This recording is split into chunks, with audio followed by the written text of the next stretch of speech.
Jen with On Fire Fit, and welcome to another episode of High Heel Hallelujah. Today I am talking about 3 ways to be more productive with your day and your life, and I hope that you will join me. But first, let's look at the shoes. These are the shoe of the day. They are, oh boy, I am going to attempt to say the name of the shoe, and I'm sure there's somebody out there that can correct me. Cesar Passiati, maybe Cesar Passiati. I once had a makeup artist, and even though his name looked like Caesar, he actually pronounced it Cesar, so I don't really know. But anyway, these are the shoe, and I really love them. I have had them a long time. My husband got these for me when he was on a trip in Vegas, and they're super pointy, but actually because of the way that they are made, where it has a cut through here, it does not hurt through here. You would think that my toe would be pinched, but really my toe kind of lands here, so it doesn't end up hurting my toes, and it really doesn't crunch anything either. So I actually feel very comfortable. I wear them to work, and they're, real easy to walk in. So anyway, I love these shoes. I have had them re-toed and re-heeled quite a few times. So the toe gets banged up and the little heel tip always wears out. But I think I ended up even having to have the sole redone as well. But they continue to last the test of time. So yeah, I really like them. Whoops, sorry, finger got in the way.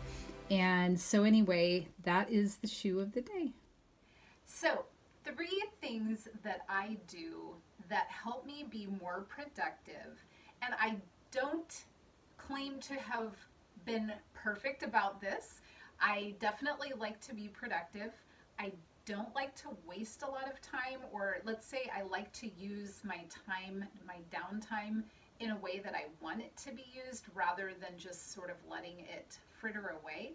And I have certain things in different areas of my life that I always hope will improve and grow. And unfortunately, you cannot fall into success.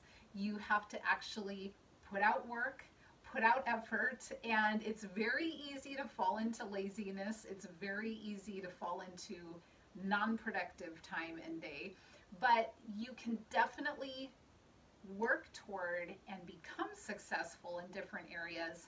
And these are just 3 of the things that I do. So the first thing I do is I ban fragmented time. What I mean by that is fragmented time to me is time that I'm doing a little bit of this, and then a little bit of this, and a little bit of this, and a little bit of this. And my brain, our brains, all of us, our brains are not good at changing direction constantly. I don't remember the exact amount of time that it takes for your mind to get back on the task that you left, to look at your phone or to do whatever it was that kind of threw you off. But because of all of those interruptions that we allow into our lives, we tend to be less productive because our minds actually take a while to get back into the groove of what it was that we were trying to do in the first place. So just a great example for me is when I sit down to write, if I have my phone right next to me, I will respond to texts right away that come through. I don't have notifications set on my phone for social media. I do have a notification for my Bible app. It sends me the Bible verse of the day every morning at 5:35 a.m., but that's while I'm in my devotion time anyway. So it's actually a part of that block of time, which I'm going to get to later.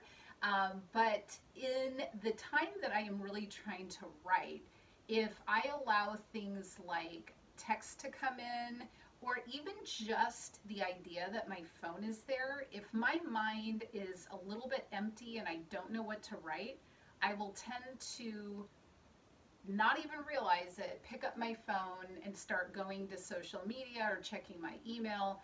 And then I've lost my train of thought. So I try to leave my phone in a different part of the house. I definitely will, like the kids' school, they'll call my house if they really need to get a hold of me. But other than that, most things can wait. So I don't feel that that is good for me. It fragments my thinking and it fragments my time. Other things that I have gotten caught up in before is trying to do, for instance, I will be trying to dust the house. In the meantime, I'm also like, oh shoot, I didn't make the bed yet. Oh, I really need to put these dishes in the dishwasher. And it becomes so fragmented that I am not staying on one task, which actually when you stay on one task, you end up getting it done a lot quicker. So I have gotten into what is my next step, which is to block out your priorities. So the first thing was to ban fragmented time. The second thing is to block out your priorities. So first of all, you have to know what your priorities are. If you decided like this year that I definitely want to lose weight and I need to be going to the gym and I need to be eating healthier, then that needs to be a priority. And that means that other things may have to wait. You may end up not being able to look at social media for a few hours until you get done with prepping your breakfast and lunch for the day and going out for your walk. Setting aside blocks of time that you use and use productively will make a huge difference. So for me, the way that I block out my day and my priorities is God is my number one priority. When I don't start the day off with the right mindset, I will automatically start making a lot of poor choices, or I'll get very discouraged about certain things. So for me, my morning block means that I don't look at my phone until after I have gone through some time in the Bible, prayer. I'll do some journaling. You probably have seen my other video on that. But I have my cup of decaf and I have a great big glass of water, and I do all of that for my body in the morning with the water and everything. But as far as my early morning block before everybody gets up is dedicated to getting myself centered and to having my mind in the right place and remembering what is really important. And more money and more things and a cleaner house is not necessarily going to bring me joy and peace. So I feel like that's critical. My next block of time is when I get ready. And so I have a certain thing that I do, not only putting on makeup and doing hair and getting dressed and stuff like that, but I also try to quickly wipe down the bathrooms, make the bed. If I have a little time, I'll vacuum, but I will put the kids' lunches together. I will, typically I make their lunches the night before, so all I have to do is just assemble them. But I have those things set so that when I get to my next block, which is if it's on a work day, my next block won't come until after I come home from work. And if it's not a work day, then my next block would be doing a couple of tasks for the day. So I feel like one of my priorities is trying to keep my house in a good condition, because when things are where they belong and I don't have a lot of clutter and messes, not only do I feel like anybody could pop in at any time and I wouldn't feel awkward, but I also feel much more calm, and it's easier for me to write and to do my other priorities because everything is kind of in its place, and I feel like I am not wasting energy thinking about all this stuff that's everywhere. So for me, each day of the week, I do a different cleaning task. So on Mondays, I dust the house. On Tuesdays, I clean all the glass and mirrors in the house. On Wednesdays, I will, what is my Wednesdays? Oh, I clean our hardwood floors. On Thursdays, I clean the bathrooms. And then on Fridays, I do other random things that might be coming up. A lot of times I have Bible study on that day. So I try not to have that be a big cleaning day. On Saturday, I try to wash the sheets. So I do that so that the whole house ends up clean. But really, each of those tasks takes me somewhere between 15 and 30 minutes. So it doesn't end up taking a big chunk of time, and I can definitely do it in the morning if I have finished that early block, or I can do it when I get home from work and it's not that much time. Sometimes I double up. If I have a really long work day, then I will do like the dusting and washing the mirrors and things all on the same day. And then that way I don't have to worry about it on a long work day. One of the other things that I do with blocking my time is I watch a channel called How Jen Does It, and she has phenomenal cleaning and organizing videos. So you definitely should check her out. But on her channel, she talks about zone cleaning. And zone cleaning just means I always was irritated that I couldn't get to the certain cleaning tasks in my house that were like what we would call deep cleaning. And so for me, I like to follow this zone schedule.